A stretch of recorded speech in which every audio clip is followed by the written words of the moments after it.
Assalamualaikum warahmatullahi wabarakatuh. Saya Lisa Sri Agustin dari Prodi PGSD Konversi, mata kuliah Filsafat Ilmu, dan akan menjelaskan tentang moralitas ilmu pengetahuan.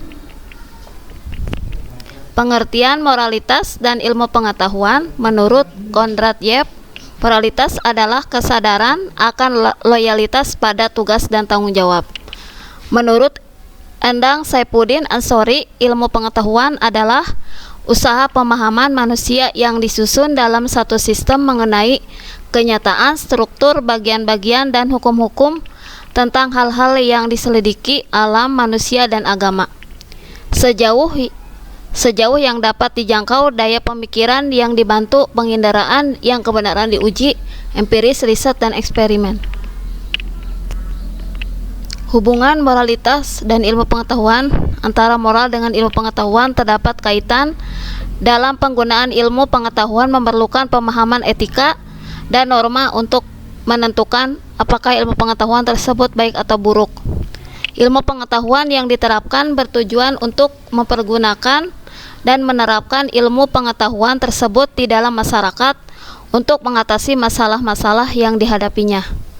Adalah sangat bijaksana apabila manusia di muka bumi ini dapat memanfaatkan ilmunya untuk mempelajari berbagai gejala atau peristiwa yang menurut anggapan mempunyai manfaat bagi kehidupan manusia.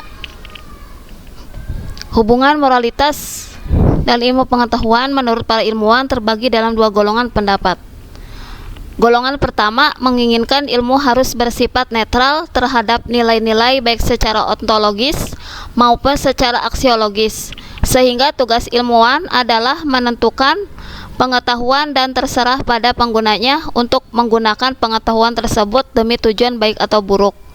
Golongan kedua sebaliknya berpendapat bahwa netralitas ilmu terhadap nilai-nilai hanyalah terbatas pada metafisik keilmuan, sedangkan dalam penggunaannya bahkan pemilihan objek penelitian maka kegiatan keilmuan harus berlandaskan asas-asas moral. Kemajuan ilmu pengetahuan dengan krisis kemanusiaan. Masyarakat modern telah berhasil mengembangkan ilmu pengetahuan dan teknologi canggih untuk mengatasi berbagai masalah hidupnya.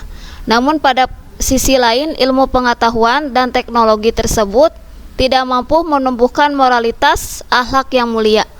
Dunia modern saat ini termasuk di Indonesia ditandai oleh gejala kemerosotan akhlak yang benar-benar berada pada taraf yang mengkhawatirkan. Kejujuran, kebenaran, keadilan, tolong-menolong, dan kasih sayang sudah tertutup oleh penyelewengan, penipuan, penindasan, saling mencegal, dan saling merugikan. Hubungan agama, ilmu, dan masa depan manusia. A. Pentingnya agama bagi manusia. Secara psikologis, agama dapat mengurangi kegelisahan manusia dengan memberikan penerangan tentang hal-hal yang tidak diketahui dan tidak dimengerti olehnya di dalam kehidupan sehari-hari, sehingga lebih mudah dimengerti, misalnya tentang kematian. Selain itu, agama juga memberi ketenangan pada manusia karena dapat memberikan sebuah harapan bahwa ada sebuah kekuatan supranatural yang dapat menolong manusia pada saat menghadapi bahaya atau tertimpa suatu musibah. B. Posisi agama dalam pengembangan ilmu. Untuk memahami gerak perkembangan ilmu, pengetahuan, dan teknologi yang sedemikian itu, maka kehadiran agama sangatlah penting. Agama menjadi salah satu faktor yang pendukung dan sangat utama dalam perkembangan ilmu. Merujuk pada realita mengenai Indonesia yang memiliki penduduk muslim terbesar di dunia, membuktikan bahwa posisi agama di Indonesia sangat penting. Bagian C. Peran iptek bagi masa depan manusia. Teknologi adalah sarana yang digunakan manusia untuk memenuhi kebutuhannya. Seiring dengan perkembangan di bidang ilmu pengetahuan dan teknologi, pemanfaatan ilmu pengetahuan dan turunnya yang berbentuk teknologi ini meluas bukan hanya untuk memenuhi kebutuhan manusia secara sempit. Perkembangan ilmu pengetahuan dan teknologi dapat mendorong manusia mendayagunakan sumber daya alam lebih efektif dan efisien. Dampak kemajuan ilmu pengetahuan dan teknologi. Dampak positif yang pertama, kemajuan di bidang pendidikan dengan berkembangnya kesempatan belajar serta bertambahnya tenaga ahli dan terampil. Yang kedua, munculnya bentuk-bentuk integrasi formal di bidang politik, pemerintahan, hukum, dan ekonomi. Yang ketiga, kemudahan komunikasi dan transportasi sehingga masyarakat yang tempat tinggalnya berjauhan dapat bertemu dan berbicara setiap saat dengan mudah. Yang keempat, etos kerja tradisional yang hanya menggantungkan diri kepada nasib berubah menjadi etos kerja yang dinamis, ulet, optimis, dan terencana. Dampak negatif yang pertama, unsur-unsur adat makin memudar, terutama yang berhubungan dengan religi dan kepercayaan. Dua, ikatan kerabat dan keluarga luas semakin melemah dan bergeser hanya ke kekeluargaan inti.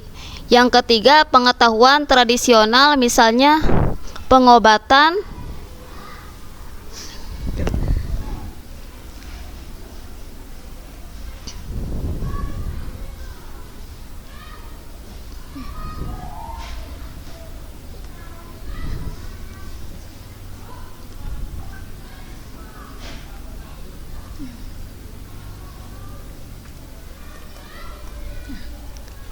yang ketiga, pengetahuan tradisional misalnya pengobatan tradisional semakin terlupakan.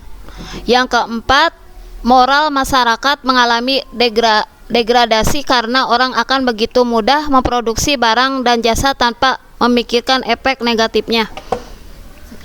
Sekian dan terima kasih. Wassalamualaikum warahmatullahi wabarakatuh.